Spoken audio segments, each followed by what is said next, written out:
Halo teman-teman, nama gue Rai. Pemilu 2014 sebentar lagi dan makin banyak diobrolin sama orang-orang. Mungkin lo nanya ya, ngapain sih kita ikutan pemilu? Terus pas pemilu nanti kita milih apa? Setelah mereka terpilih, mereka kerjanya apa? Dan apa dampaknya buat kita-kita? Nah, daripada lo bingung dan daripada nanti kayak beli kucing dalam karung, sini gue jelasin. Nanti pas pemilu ngapain aja. Pemilu dilaksanakan 5 tahun sekali, sebagai cara untuk mengevaluasi orang-orang yang menduduki jabatan tertentu di pemerintahan. Pemilu 2014 tuh nanti ada 2 tahap. Keduanya untuk milih orang-orang dengan tugas yang berbeda-beda. Masih ingat sama 3 cabang kekuasaan? Nih, gue ingetin lagi ya. Eksekutif adalah pemerintah. Merekalah yang menjalankan roda pemerintahan dan mengelola sumber daya negara, seperti uang dan sumber daya alam. Legislatif adalah lembaga perwakilan rakyat yang juga mengawasi jalannya pemerintahan dan penggunaan uang negara dan juga membuat peraturan atau undang-undang bersama presiden.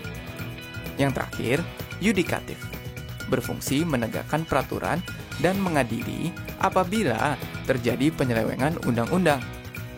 Di pemilu 2014 nanti, kita bakal milih 2 cabang kekuasaan, yaitu eksekutif dan legislatif.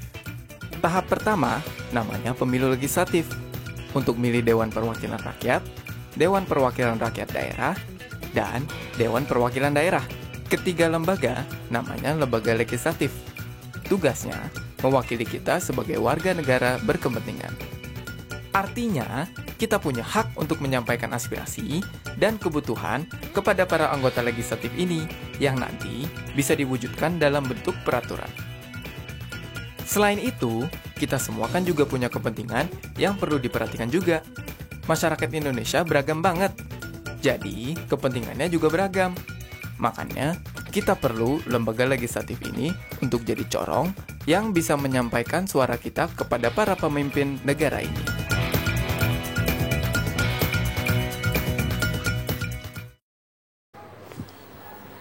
Terus, apa bedanya DPR, DPRD, sama DPD? DPR dan DPD sama-sama mewakili kita di tingkat nasional.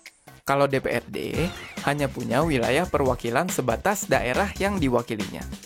Yang harus diingat, kita akan milih calon anggota DPRD dan DPD sesuai daerah dan wilayah pendaftaran kita masing-masing. Kayak gue misalnya, gue warga Jakarta Selatan, maka gue akan milih calon anggota DPD Jakarta dan juga calon anggota DPRD dari Jakarta Selatan. Nah, untuk kalian yang di luar ibu kota Jakarta, DPRD dibagi menjadi 2, tingkat provinsi dan tingkat kabupaten atau kota. Fungsi DPRD sama seperti fungsi DPR di tingkat pusat, yaitu legislasi, anggaran, dan pengawasan. Fungsi legislasi itu bikin undang-undang bersama presiden. Fungsi anggaran itu ngebahas dan menyetujui atau tidak anggaran pendapatan dan belanja negara yang diajukan presiden, yaitu rencana penggunaan uang negara selama setahun ke depan. Fungsi pengawasan itu ngawasin pelaksanaan undang-undang dan APBN yang diomongin tadi itu. Bedanya, cakupan wewenang DPRD hanya sesuai wilayahnya masing-masing, sedangkan DPR punya wewenang di tingkat pusat.